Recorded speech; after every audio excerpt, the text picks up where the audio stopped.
Halo, selamat malam sahabat speakers. Kali ini kita akan menceritakan sebuah cerita yang mana cerita ini dikirim dari seseorang yang memang tak disebutkan namanya. Cerita ini berkisah mengenai cerita yang tak pernah diceritakan sebelumnya, yang mana cerita ini bisa memberitahukan kita bahwa kita tuh sebenarnya memiliki masalah yang sama, masalah yang relate dengan kehidupan, namun memang tak pernah diceritakan oleh orang terdekat kepada halayak yang ramai. Dan tentunya dengan kisah yang akan kita bacakan ini akan membawakan sebuah pelajaran, yang mana bahwa kita tuh hidup di dunia ini memiliki masalah yang sama, yang mana kita juga dapat memiliki teman berbagi cerita bahwa aku hidup di dunia ini memang ada sebuah kisah yang tak menyenangkan yang akan kita alami, atau mungkin yang sekarang ini kita alami. Dan cerita ini aku dapat masuk dari emailku, yang mana ini berkisah mengenai tentang pihak orang ketiga. Mungkin dari kalian pasti mengalami hal yang sama, bukan? Cerita ini ditulis oleh seseorang yang mana dia tidak menceritakan kisah ini kepada halayak ramai ataupun kepada orang terdekat tentunya. Karena memang orang yang terlihat baik-baik saja itu belum tentu dia itu tidak memiliki masalah, malah justru sebaliknya. Dia pandai sekali dalam memendam masalah itu sendiri. Aku bacakan ceritanya ya. Hal yang pernah aku alami dalam hidup dan yang paling menyakitkan hati adalah di saat aku tahu dari orang lain bahwa dia telah mempunyai orang ketiga yang bisa menyebabkan semua tidak seperti dulu lagi. Jujur, aku saat itu benar-benar marah, kecewa dengan keadaan ini. Aku yang biasanya menganggap dia adalah sosok yang baik, penyayang, dan memberikan contoh, tetapi semuanya tidak sesuai kenyataan. Sedih banget aku bacanya. Dimana biasanya aku sekarang waktunya belajar dan menata cita-cita yang aku inginkan hancur seketika di saat mengetahui perilaku dia yang di luar dugaan. Jujur, aku tidak apa-apa menerima rasa sakit hati ini, tetapi aku tidak siap di saat orang-orang yang aku sayangi mengetahui perilaku dia saat ini. Sehingga apa yang dilakukan dia menyebabkan trauma yang besar dan merusak masa depan, baik itu aku dan juga orang-orang yang aku sayangi. Pesan untuk dia, waktu tidak dapat diputar kembali, namun kepribadian mungkin dapat diubah. Kesalahan pasti ada, tapi tidak dapat untuk diulangi. Untuk orang-orang yang diperlakukan tidak baik, tidak perlu berdendam, biarkan saja semua ada waktunya. Ingat, hukum karma itu ada. Kelak dia akan mendapatkan perlakuan yang sama sakitnya sebagaimana dia memperlakukan kepada kita. Tetaplah berbuat baik dan hal-hal baik pun akan datang menghampiri kita. Wah, aku sebenarnya speechless banget mendengar cerita ini, karena memang menjadi pihak ketiga itu memang sangat menyakitkan gitu. Memang terkesan terdengar sepele. Mungkin ketika kita cerita ke teman, kita cerita kayak aku bener-bener speechless banget membaca kisah ini. Karena apa? Karena emang terkesan sakit banget gitu. Memang terkesan simple dan juga klise. Kadang kita cerita ke teman, kadang itu kadang diabaikan atau kadang disepelekan masalah ini. Padahal ini tuh kayak masalah yang benar-benar menyakitkan. Hati kita terluka karena ini kan. Misal kita cerita ke teman nih, tau gak sih ternyata si A juga bersikap baik banget sama si B, dan itu ternyata yang menganggap spesial bagi diriku sendiri itu ternyata bagi dia itu biasa aja. Dan itu sebenarnya simple, tapi ternyata itu hal yang menyakitkan. Dan memang sih kadang luka itu sangat susah disembuhkan, dan mungkin kita bakal membenci orang itu, bukan? Tapi menurutku kadang kita kalau berusaha sekuat mungkin untuk melupakan seseorang itu bakal sangat susah, dan bahkan lebih parah lagi kita rasa sakit hatinya. Mungkin dengan cara mengikhlaskan dan juga menganggap itu semua adalah angin yang berlalu, ataupun itu adalah sebuah proses kedewasaan, mungkin lebih tidak menyakitkan lagi untuk memendamnya ataupun merasakan sakit itu. Nah, itu gimana sih menurut pendapat kakak sendiri? Apakah ada pendapat lain tentang cerita yang aku bacakan tadi? Kalau menurutku sendiri sih, ya emang benar sakit menjadi orang ketiga. Temanku sendiri, saya nih sebagai cowok itu banyak teman-teman, ya mungkin sih kalau kita pikir ya, aku nih sebagai tempat sampah dimana dia tuh bercerita.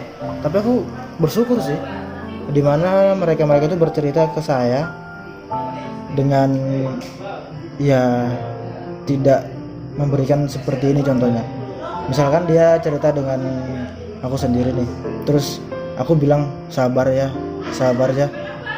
itu gimana ya, itu bukan jawaban yang dia inginkan. Coba dengarkan aja dulu, kayak gitu sih. Dengan menangkap cerita ini, mungkin ya dia itu mencintai seseorang atau mencintai seorang cowok, dan cowok itu ngasih dia harapan kayak dia berbuat baik, perhatian lebih. Terus tiba-tiba tuh dia tahu kayak dari orang kalau dia tuh nggak sama kamu aja gitu. Ya nggak sih kak? Iya, bener banget itu. Dan mungkin saja si ceweknya ini kayak merasa baper dan merasa spesial, padahal ternyata si cowoknya itu juga melakukan hal yang sama kepada cewek yang lain. Oh my god, sedih banget loh itu. Gini, bener nggak sih kalau cewek itu gampang banget bapernya gitu? Aku pernah berpendapat kayak gini, aku bisa mendapatkan 10 cewek dengan waktu 10 hari, tapi aku nggak bisa mempertahankan satu cewek dengan 10 hari. Benar? Oh gitu ya. Aku sebagai cewek sendiri sih dia tuh bakal cepat banget menaruh hati kepada seseorang yang memang dia tuh bersikap baik, bersikap penuh dewasa, penuh perhatian kepadanya, gitu intinya. Jadi buat cewek-cewek di luar sana, mungkin kita harus lebih selektif karena memang jangan pernah kita memutuskan sesuatu hanya karena perasaan kita sendiri, karena memang logika itu juga perlu digunakan sesekali gitu ya, biar apa baik kita tuh juga tidak termakan oleh lelaki yang memang suka sekali dengan ya tebar pesona ke semua wanita. Hati-hati ya. Buat cowok-cowok nih, buat cowok-cowok juga ya, jangan selalu ngasih dia harapan gitu. Apalagi kalau si cewek ini udah merasa kayak nyaman banget juga gitu.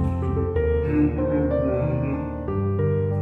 Kalau dia tuh merasa nyaman, terus kamu tiba-tiba tinggalin, kamu tau gak sih, kita rasa sakitnya itu sakit banget. Iya, soalnya dia tuh udah mencari bagaimana dia tempatnya bercerita, tempatnya dia sandar, tempatnya dia ngadu kalau ada masalah.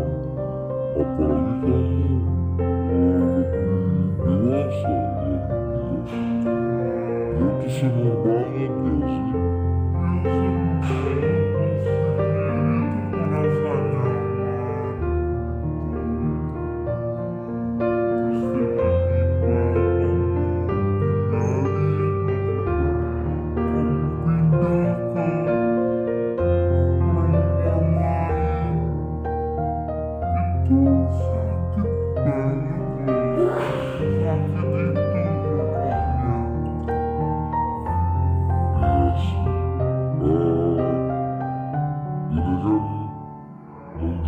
menjerumus ke cinta, Ray. Ya, ini tuh menjerumus ke relationship sih. Cinta sih kalau menurutku pribadi nih, cinta itu adalah salah satu seni lukis yang melukis seni lukis yang secara tidak langsung kamu melukis muka sendiri sama. Idenya tiga-tiga paham. Kayak kamu tuh udah ragu gitu untuk melukis kan. Terus ada seseorang yang buat kamu nyaman, mendukung gitu. Gak apa-apa kamu lukis aja. Begitu juga dengan cinta. Gak apa-apa kamu cinta lukis aja gitu. Tiba-tiba kamu gores, bersamaan itu kamu akan merasakan sakit juga.